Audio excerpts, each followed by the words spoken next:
제가 그 50 되던 해에 강원도에 있는 한 그 기도원에 가서 기도하러 갔는데, 거기에 그 철조망이 하나 있었는데, 그 철조망에 이제 경계 이렇게 쓰여져 있습니다. 그리고 또 위험 그렇게 써져 있는데, 문제는 그 철조망이 다 녹슬어 가지고 다 무너진 그러한 그 형태예요. 그래서 저런 상태에서 어떤 이 경계가 될 수 있겠나, 이제 그 생각을 하면서 나이 50에는 하늘의 뜻을 안다고 했는데, 제 자신을 한번 살펴봤습니다.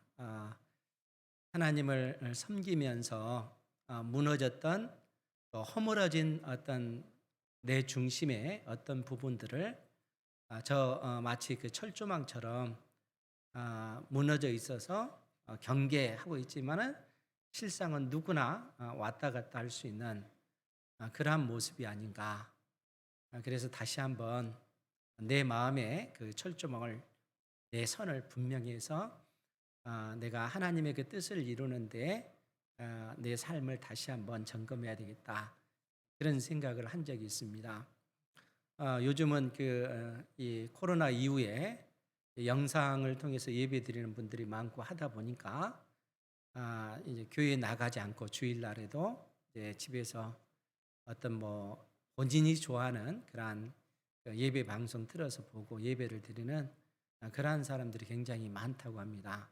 그것은 실상 정상적인 그러한 모습이 아닙니다.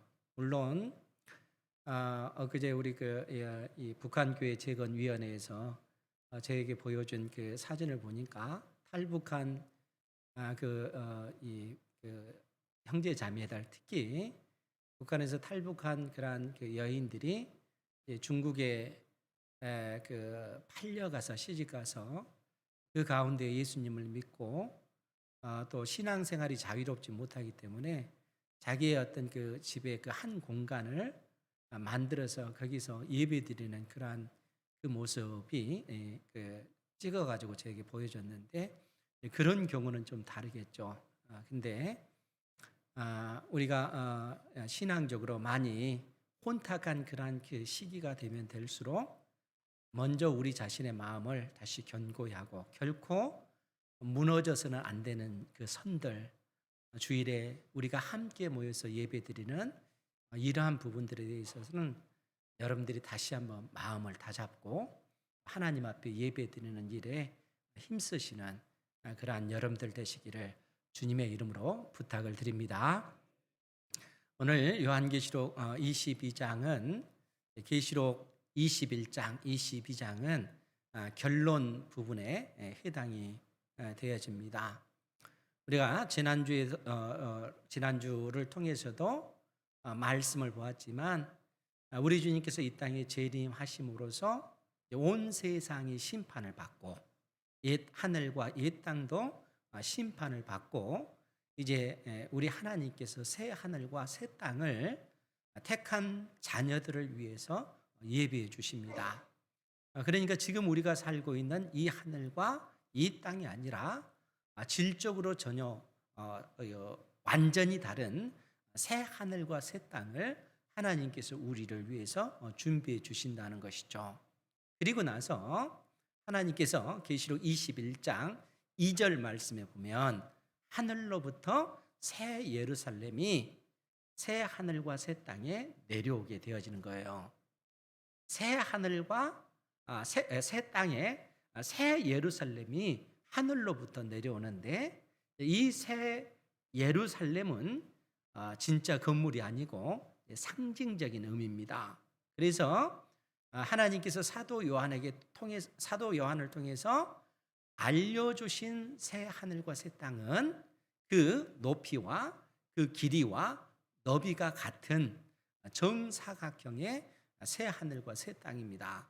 그리고 각 한 면에 세 개의 문이 있어서 사면에 12개의 문이 있는데, 이 12개의 문은 구약의 12지파, 이스라엘 12지파의 이름이 새겨져 있는 것입니다. 그리고 그 성곽에는 12개의 그 기초석이 있는데, 그 기초석의 이름은 열두 사도의 이름을 하고 있습니다.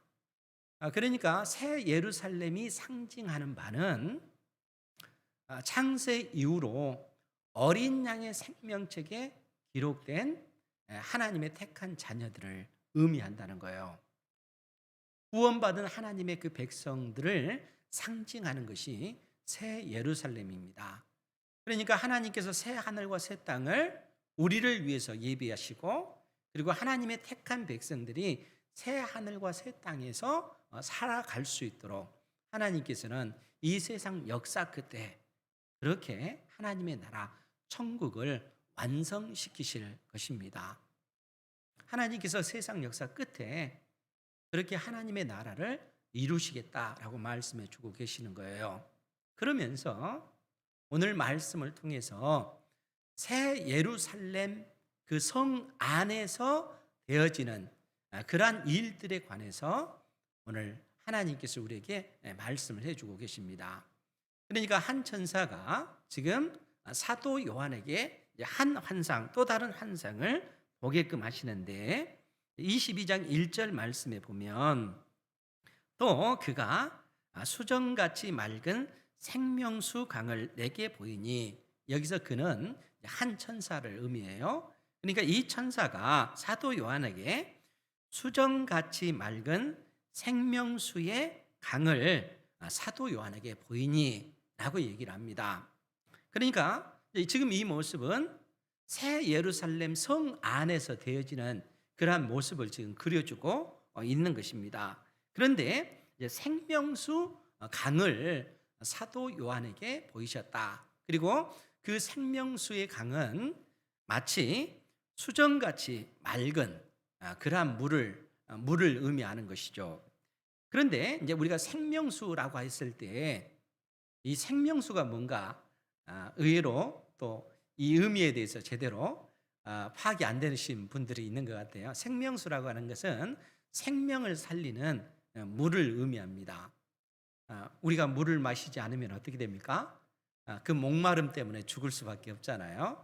만약에 우리가 사막에 여행을 갔는데 그 사막에서 길을 잃고 더더구나 물도 다 떨어졌다라고 한다면은 물이 없으면 목마름 때문에 결국에는 죽을 수밖에 없는 것이죠. 생명수라고 하는 것은 우리의 생명을 살리는 그 물을 의미합니다. 좀 더 그 깊은 의미는 이 생명의 근원이신 우리 주님으로 말미암아 우리가 영원한 생명을 얻는 것이죠. 그러니까 지금 상징적으로 이 생명수의 그 강을 지금 언급하고 있는 것입니다.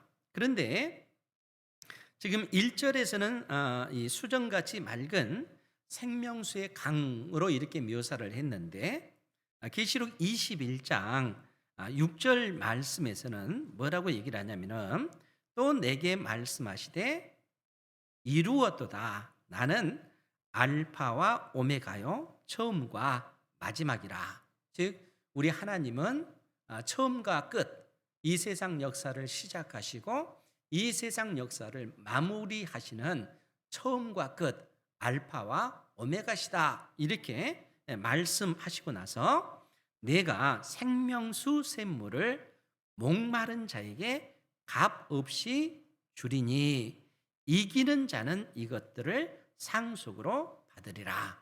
이렇게 말씀하고 있다 하는 것이죠. 그러니까 목마른 자에게 생명수 샘물을 주시겠다라고 그렇게 이야기를 합니다. 그러니까 우리의 생명을 살리는 그 물을 공급하겠다. 목마른 자에게. 그러니까 물이 없으면 죽기 때문에 목마른 자에게 생명수 샘물을 주시겠다라고 얘기를 하는 겁니다. 그런데 여기서는 생명수 샘물로 표현이 됐다는 거예요. 여러분, 샘물이 물의 양이 많습니까? 강이 물의 양이 많습니까? 당연히 강이 물의 양이 많은 것이죠. 그러니까 무슨 의미냐 하면 이 생명수 강물, 생명수 강으로 표현한 것은 하나님께서 구원하시고자 하는 그 모든 그 인생들을 다 구원해 내시기 위해서 생명수 강으로 지금 묘사를 하고 있다는 거예요. 샘물이 강물로 이처럼 확대되어지는 그러한 그 모습을 지금 그려주고 있습니다. 그런데 이 수정같이 맑은 생명수의 강을 내게 보이니 이 강물이 하나님과 및 어린 양의 보좌로부터 나와서 길 가운데로 흐르더라. 이렇게 묘사를 하고 있다는 거예요. 생명수 이 강물이 어디로부터 흘러나오냐면은 하나님과 어린 양의 보좌로부터 흘러나오는 그런 모습이라는 거예요. 그런데 우리가 계시록 말씀을 통해서 봤던 것이 뭐냐면은 하나님께서 나중에 새 예루살렘을 우리에게 내려주시는데 그 새 예루살렘 성 안에는 성전이 있습니까? 없습니까? 성전은 구약 시대 때는 성전이 있는데 하나님께서 내려주시는 이 새 예루살렘 성에는 성전이 없어요. 왜냐하면은 하나님과 어린 양 되시는 그분이 성전이시기 때문에 그렇다는 거예요. 그러니까 하나님과 어린 양의 보좌로부터 그 생명수 강물이 흘러나오는데 이것이 바로 성전 안에서 예루살렘 성 안에서 지금 되어지는 그 일이라는 거예요. 그 생명수 강물이 길 가운데로 흐르더라 이렇게 묘사하고 있어요. 그러니까 예루살렘 성 안에 있는 그 한 가운데로 생명수 강물이 흘러내리는 그러한 그 모습으로 묘사를 해놓고 있습니다. 그런데 거기서 한 걸음 더 나가서 2절 말씀에 보면 강 좌우에는 생명나무가 있어 12가지 열매를 맺되 달마다 그 열매를 맺고 그 나무 잎사귀들은 만국을 치료하기 위하여 있더라. 이렇게 언급을 하고 있습니다. 그러니까 지금 새 예루살렘 성 안에 그 가운데로 이 생명수 강이 흘러가고 있는데 그 좌우에는 생명나무가 있는 것입니다. 그러니까 좌우에 생명나무가 있고 이 생명나무에서 맺어지는 그러한 열매는 12종류나 된다는 거예요. 그러니까 12가지의 12종류의 열매를 맺는데 매 달마다 그 열매를 맺고 그 나무 잎사귀들은 만국을 수많은 나라들 민족들을 치료하기 위하여 있더라. 이렇게 언급을 하고 있다는 거예요. 다 이게 상징적인 의미예요. 지금 예루살렘 그 성 안에 그 가운데 생명수 강이 흐르고 좌우에 생명나무가 있는데 12종류의 열매를 맺고 그 생명나무의 열매는 만국을 치료하는 약효가 탁월한 그러한 잎사귀를 가지고 있는 그 생명나무다라고 얘기하는 거예요. 그러면은 이 나무를 통해서 어떠한 치료가 이루어지는가라고 했을 때 3절 말씀에서는 뭐라고 얘기를 하냐면은 다시 저주가 없으며 하나님과 그 어린 양의 보좌가 그 가운데 즉 그 가운데라고 하는 것은 새 예루살렘 그 성을 얘기하는 거예요. 그러니까 하나님과 그 어린 양의 보좌가 새 예루살렘 성 가운데에 있으리니 그의 종들이 그를 섬기며 그의 얼굴을 볼 터이요 하나님의 얼굴을 볼 터이요 그의 이름도 즉 하나님의 그 이름도 그의 백성의 이마에 있으리라. 그 종들의 이마에 있으리라. 이마에 이름이 있다라고 하는 것은 그들이 하나님의 소유다. 하나님의 보배다. 그런 의미예요. 하나님에게 존귀한 존재들이라 라는 그러한 의미입니다. 그러니까 지금 새 예루살렘의 그 예루살렘이 의미하는 그 의미가 무엇인지 지금 이렇게 말씀하면서 그 생명나무의 잎사귀는 만국을 치료하는 그러한 약효가 있다라고 얘기하는 거예요. 그러면 무엇을 치료할 것인가라고 했을 때는 다시 저주가 없으며 이 저주로부터 만국을 치료한다는 거예요.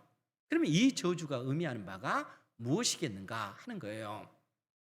여러분 우리가 창세기 2장 3장을 보면 하나님께서 우리에게 어떤 그 모습을 그려주고 있냐면은 하나님께서 동방의 에덴을 창설하시고 그 에덴에서 강이 발원을 하기 시작합니다.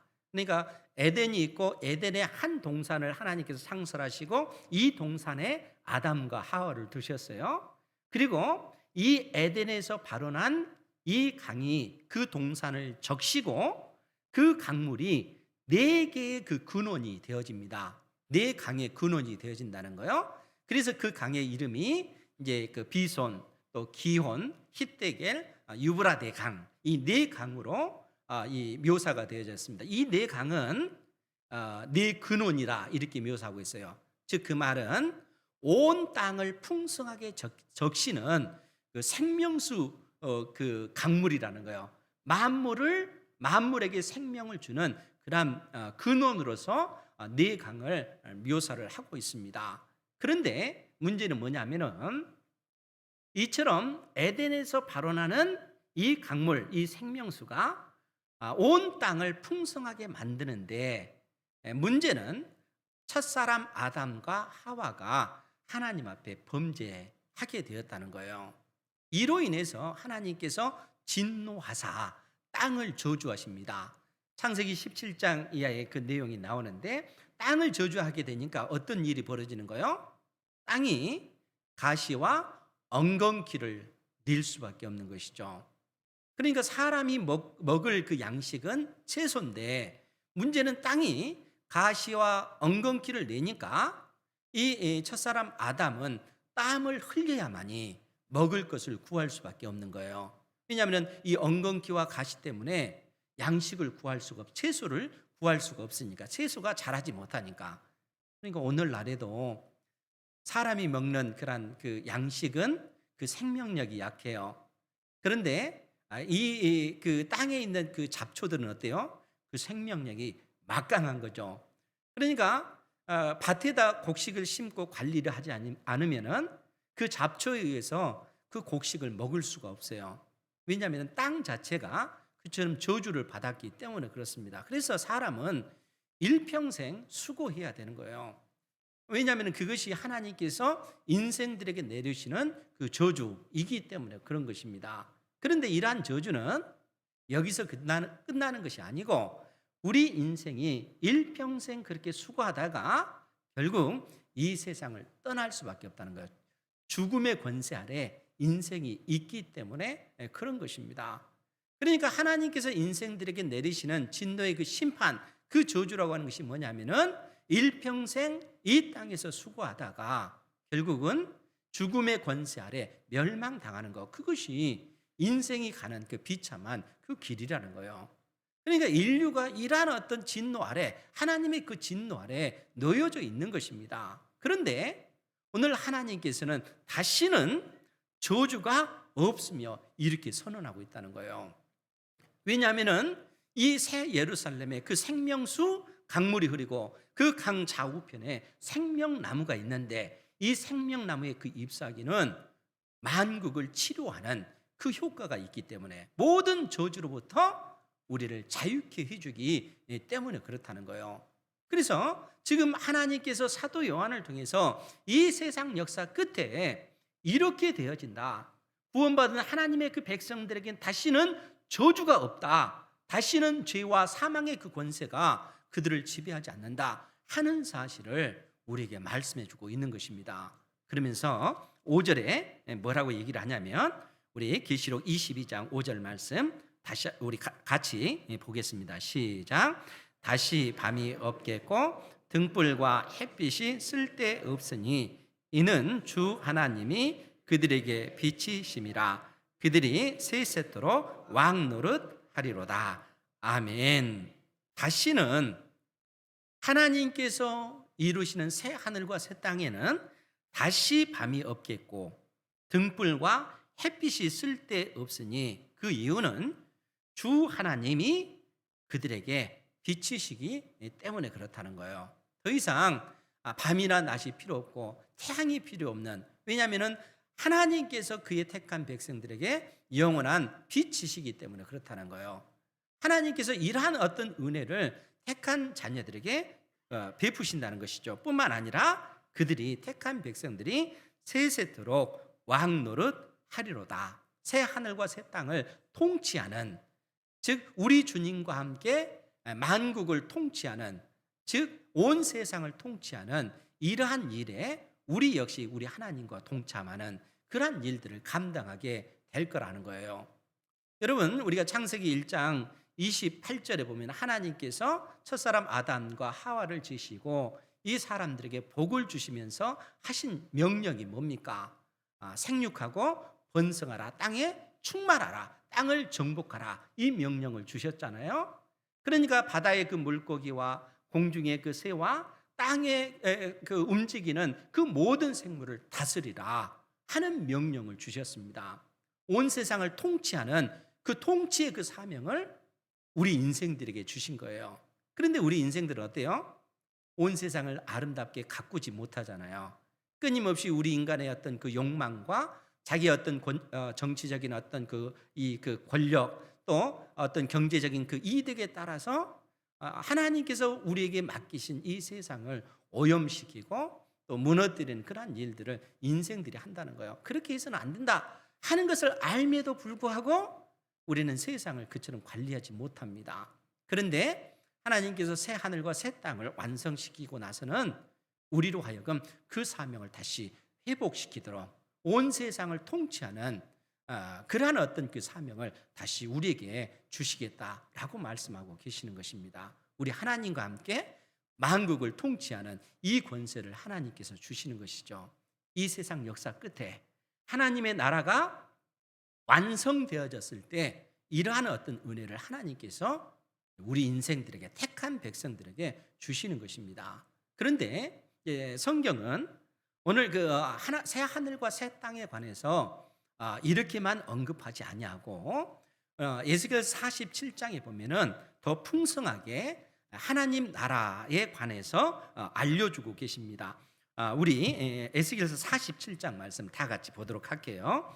구약 성경 1227페이지에 있습니다. 구약 성경 1227페이지 에스겔서 47장 1절 말씀에 보면 하나님께서 에스겔 선지자를 통해서 한 환상을 보여주시는데 거기에 보면은 에스겔서 47장 1절 말씀입니다. 그가 나를 데리고 성전 문에 이르시니 성전의 앞면이 동쪽을 향하였는데 그 문지방 밑에서 물이 나와 동쪽으로 흐르다가 성전 오른쪽 제단 남쪽으로 흘러 내리더라.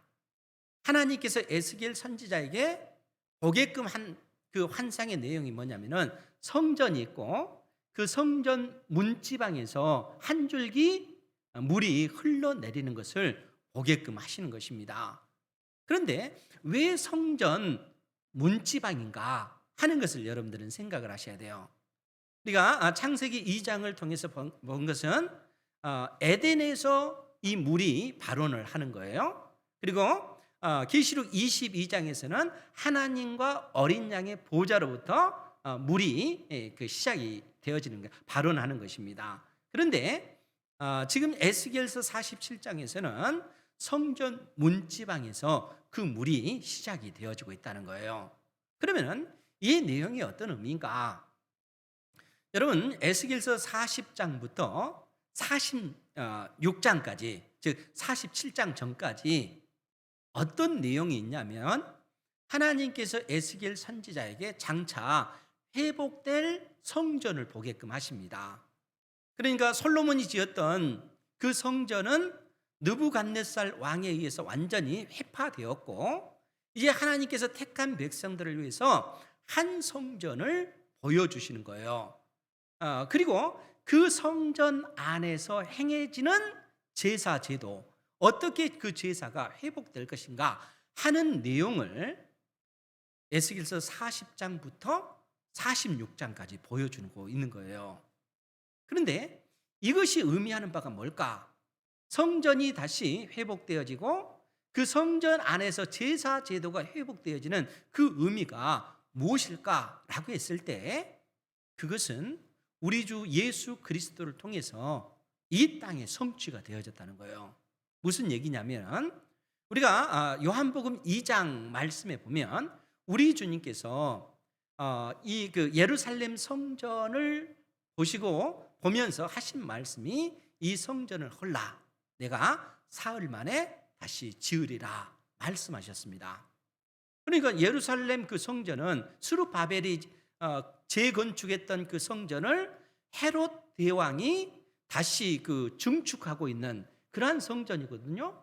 무려 46년 동안 증축하고 있는데 그 증축도 완성되지 못하는 그러한 상황이라는 거예요. 그래서 제자들이 어떤 생각을 합니까? 아니 46년 동안 이것을 짓고 있는데 이렇게 생각을 하는 것이죠. 그런데 주님께서 하신 말씀은 성전이신 자기의 그 자신의 육체를 가리켜 말씀하신 거라는 거예요. 예수님의 몸이 참된 성전이라는 거예요. 눈에 보이는 건물이 성전이 아니고 예수님 자신이 성전이라는 것입니다. 동시에 예수님께서는 성전인 동시에 예수님께서는 영원한 제물이신 것입니다.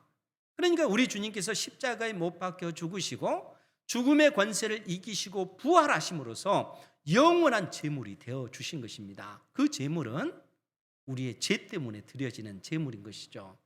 그러니까 우리 주님께서는 십자가에 못 박혀 죽으신 그 죽음은 하나님의 그 저주로 말미암아 하나님의 그 진노와 저주로 말미암아 죽으신 그 죽음이라는 거예요. 우리의 죄와 우리의 허물 때문에 십자가에 못 박혀 죽으신 것입니다. 그 죽음이 바로 그 죽음을 통해서 우리 주님께서는 영원한 그 제사를 하나님 앞에 드리신 것입니다. 그러니까 에스겔 선지자가 본 그 환상의 내용이 뭔가? 그 성전과 그 성전 안에서 제사가 드려지는 것은 우리 주님께서 십자가에 못 박혀 죽으시고 그 죽음의 권세를 이기고 부활하심으로써 이제는 누구든지 예수님께서 나의 죄 때문에 십자가에 못 박혀 죽으신 하나님의 아들이라는 사실을 믿는 자에게 영원한 그 생명을 주셨다는 거예요. 영생을 주셨다는 거예요. 그러니까 목마른 자들에게 우리 주님께서 영원한 생명수를 주신 것입니다. 그 환상의 의미가 오늘 에스겔서 47장에 나와 있는 것입니다. 그러니까 여러분들이 이 환상의 내용은 익히 들었던 그런 내용이잖아요. 그 환상의 내용이 뭡니까? 성전 문지방에서 흘러내렸던 그 물이 1천척이 지났더니 약 500m예요. 500m 정도 지났더니 발목에 이르고 그 다음에 봤더니 무릎에 이르고 그 다음에 허리에 차고 그 다음에는 사람이 수영해서 건널 수 없는 엄청나게 그 큰 강이 되어버렸다는 거예요. 성전 문지방에서 흘러내리는 물이 그렇게 됐다는 거예요. 그런데 그 의미가 무엇인지에 관해서 에스겔서 47장 6절 이하에 뭐라고 묘사가 되었냐면 에스겔서 47장 6절 이하요. 그가 내게 이르되 인자야 내가 이것을 보았느냐 하시고 나를 인도하여 강가로 돌아가게 하시기로 내가 돌아가니 강 좌우편에 나무가 심이 많더라. 계시록 22장에서는 강 좌우에 생명나무가 있는데 지금 에스겔서에서는 강 좌우편에 나무가 심이 많더라. 그가 내게 이르되 이 물이 동쪽으로 향하여 흘러 아라바로 내려가서 바다에 이르르니 이 바다는 사해 바다입니다. 그러니까 지금 8절에 나오는 이 아라바라고 하는 것은 여러분들이 그 이스라엘 그 지형을 한번 딱 머릿속에 그려보세요. 북쪽에 갈릴리 호수가 있고 이 갈릴리 호수가 남쪽으로 흘러요. 요단 계곡이죠. 갈릴리 호수 남쪽부터 깊은 계곡이잖아요. 그 계곡을 아라바 계곡이라고 합니다. 그 계곡이 흘러서 사해에 이르고 사해에서 그 계곡이 쭉 나서 아카바만까지 바다에까지 그 계곡이 흐릅니다. 그 계곡을 아라바라고 얘기를 하는 거예요. 그런데 오늘 이 말씀을 보면 이 성전 문지방에서 흘렀던 이 물이 동쪽으로 향하여 흘러 아라바로 내려가서 바다 즉 사해에 이르니 이 흘러내리는 물로 그 사해 바다의 물이 되살아 나리라. 여러분 왜 사해 바다입니까? 생명체가 없기 때문에 사해라고 그렇게 불러요. 이 염분 때문에 사해 바다는 물고기가 살 수 없는 그러한 바다입니다. 죽음의 바다예요. 그런데 이 바다가 다시 살아나는 거예요. 왜요? 성전 문지방에 흐르는 생명수 때문에 이 물은 생명을 살리는 물이기 때문에 그런 거예요. 이 사해 바다에 흘러 들어갔더니 결과적으로 이 물이 다시 되살아날 뿐만 아니라 9절 말씀에 보면 이 강물이 이르는 곳마다 번성하는 모든 생물이 살고 또 고기가 심히 많으리니 이 물이 흘러 들어가므로 바닷물이 되살아나겠고 이 강이 이르는 각처의 모든 것이 살 것이며 또 이 강가에 어부가 설 것이니 엔게디에서부터 에네글라임까지, 엔게디는 사해 바다의 이 서편에 있습니다. 그리고 에네글라임은 동편에 있는 거예요. 그러니까 사해 바다가 엄청나게 많은 물고기가 살고 이 물고기를 잡는 어부들까지 많아졌다 하는 것을, 그 풍성함을, 생명의 풍성함을 이렇게 묘사해 놓고 있는 것입니다. 그러면서 뭐라고 얘기하냐면은 그 고기가 각기 종류를 따라 큰 바다의 고기같이 심히 많으려니와, 이 큰 바다는 지중해 바다를 의미해요. 사해 바다에 사는 이 물고기가 마치 지중해 바다에 있는 물고기와 같이 많아지게 될 것이다 라는 얘기입니다.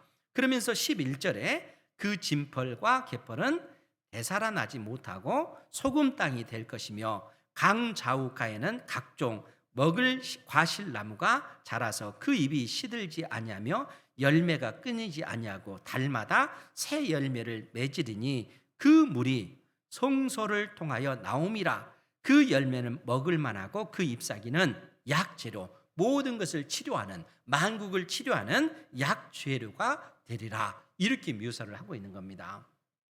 그러니까 그 이유가 뭔가 하면은 성전 문지방에서 흘러내리는 물 때문에 그렇다는 거예요.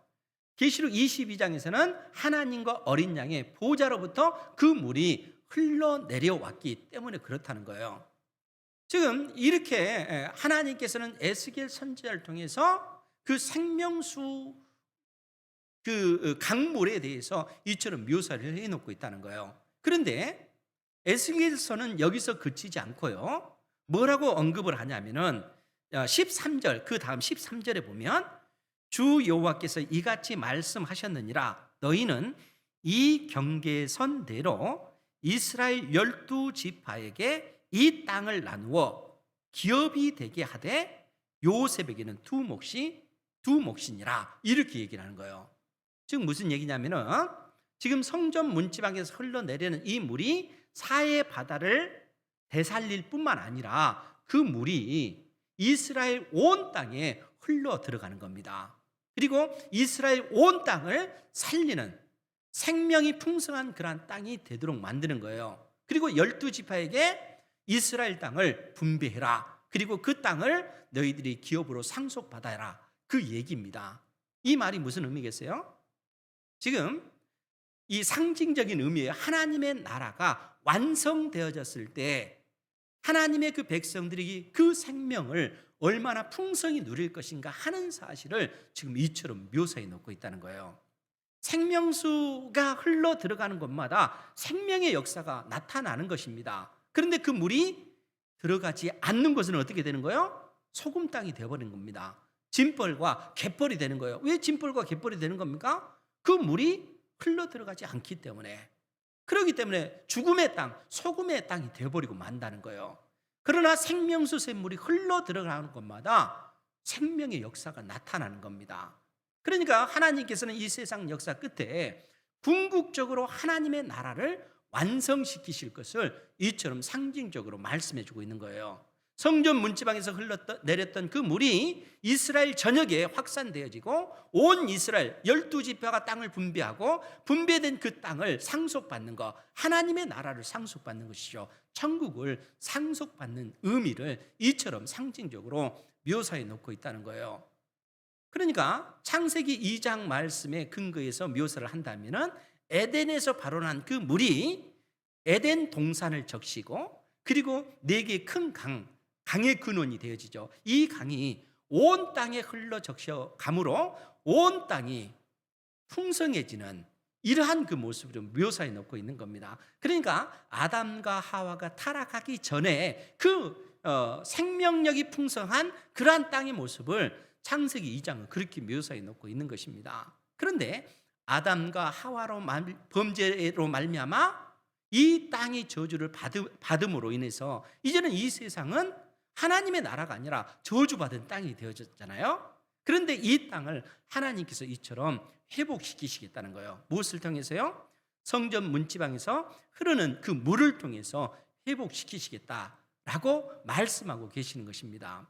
그리고 나서 에스겔서 48장 말씀에 보면 계속해서 48장까지 이 12지파가 땅을 분배하는 그 내용을 기록을 하고 있는 것입니다. 그러면서 48장 30절 말씀에 보면 예루살렘, 그 새 예루살렘 그 성읍의 그 모습을 그려주고 있어요. 에스겔서 48장 30절 말씀에 보면 그 성읍의 출입구는 이러하니라. 북쪽의 너비가 4,500척이라. 그 성읍의 문들은 이스라엘 지파들의 이름을 따를 것인데 북쪽으로 문이 셋이라 하니.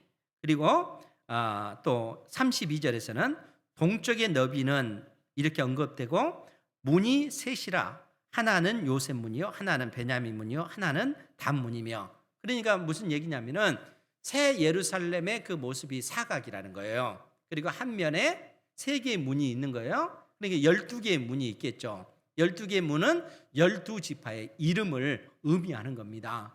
그러니까 요한계시록에 나오는 새 예루살렘의 그 모습을 하나님께서는 에스겔 선지자를 통해서 이렇게 묘사해 놓고 있는 거예요. 그러면서 35절에 뭐라고 이야기를 하냐면은 그 사방의 합계는 18,000척이라. 그날 후로는 그 성읍의 이름을, 즉 새 예루살렘의 이름을 여호와 삼마라 하리라. 무슨 뜻이라고요? 여호와께서 거기에 계시다라는 의미라는 거예요. 즉 이 세상 역사 끝에 완성될 하나님의 그 나라의 그 모습을 이처럼 묘사해 놓고 있는 것입니다. 그러니까 계시록 22장에 있는 이 모습을 오히려 지금 에스겔서 이 40장 이후에는 더 풍성하게 그 의미를 우리에게 가르쳐주고 있다는 거예요. 그러면은 이제 보다 구체적으로 이 생명수가 의미하는 생명수 샘물, 생명수 이 강이 의미하는 바가 무엇인가 하는 거예요. 여러분, 생명수 자체가 생명을 살리는 그런 물이라 이렇게 얘기했잖아요. 사람에게 물이 없으면 죽듯이 우리의 영혼도 이 생명수가 없으면 영혼이 죽을 수밖에 없다는 거예요. 하나님의 진노 아래 저주를 받을 수밖에 없는 그러한 것이 우리 인생의 모습이라는 겁니다. 그런데 우리 주님께서 요한복음 7장 37절에 뭐라고 말씀하시냐면 누구든지 목마르거든 내게로 와서 마시라 라고 선언하십니다. 누구든지 목마르거든 내게로 와서 마시라 이렇게 선언하시면서 주님께서 뭐라고 말씀하시냐면 나를 믿는 자는 성경의 이름과 같이 그 배에서 생수의 강이 흘러 나오리라. 예수님을 믿는 사람들은, 예수님을 믿는 자는 성경의 이름과 같이 그 배에서 생수의 강이 흘러나오리라. 생수라고 하는 생명수를 의미하는 거예요. 생명을 살리는 그 물이 우리 배에서 나오리라. 무슨 의미겠어요? 더 이상 너희들이 영적으로 목마르지 않을 것이다. 더 이상 너희들의 죄와 그 허물로 인해서 영원히 멸망당하는 죽음의 권세, 사망 권세 아래 있지 않게 될 것이다 라는 얘기예요. 예수 그리스도를 믿는 자, 즉 주님께서 나의 죄와 나의 허물 때문에 십자가에 못 박혀 죽으신 하나님의 아들이라 하는 사실을 믿는 자에게 하나님께서는 영원한 생명을 주시는 것입니다. 생명수를 주시는 거예요. 그래서 성전 문지방에 흐르는 그 물이 처음에는 발목에 이르렀지만 무릎에 차고 허리에 차고 나중에는 사람들이 건널 수 없는 그러한 강이 되어지는 거예요. 예수 그리스도의 생명의 복음이 만국을 치료하는, 만국을 고치는 그 역할을 하기 때문에 그런 것입니다. 그러니까 오늘날에도 주님께서는 피 흘려 세우신 몸된 교회를 통해서 천하 만국의 생명의 복음이 증거되게 하시고 그 복음을 통해서 택한 자녀들을 구원해 내시는 것이죠. 하나님께서 세상 역사를 그렇게 이끌어가고 계시고 궁극적으로 주님께서 이 땅에 재림하실 때 하나님의 나라를 이처럼 완성시키실 것을 말씀하고 계시다는 거예요. 그리고 시대마다 하나님께서는 우리 주님을 찾는 자, 영적으로 갈급하여 목말라 하는 그러한 인생들이 주님 앞에 나왔을 때 우리 주님을 믿음으로 말미암아 영원한 그 생명수를 우리 주님께서 우리에게 공급해 주시는 것입니다. 그것을 통해서 우리가 영생을 얻고 또 그 영생으로 말미암아 영원한 하나님의 나라 새 하늘과 새 땅을 우리가 상속받게 되어지는 것입니다. 주님께서 이 진리를 우리에게 일깨워 주시는 거예요. 주님께서 이러한 가운데 세상 역사를 이끌어 가고 계시다는 거예요. 그러면 이러한 어떤 시대 속에 우리가 하나님 앞에 부르심을 받았는데 우리가 어떻게 하나님 앞에 서야 되겠습니까? 주님께서 피 흘려 세우신 몸된 교회를 통해서 하나님의 그 뜻을 이루기 위해서 우리는 힘써야 되겠죠.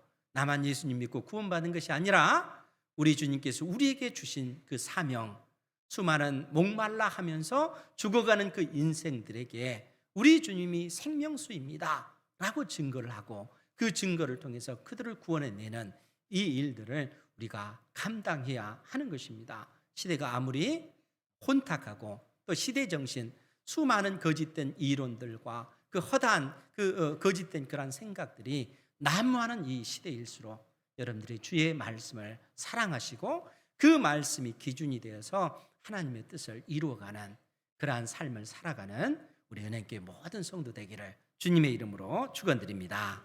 기도하겠습니다.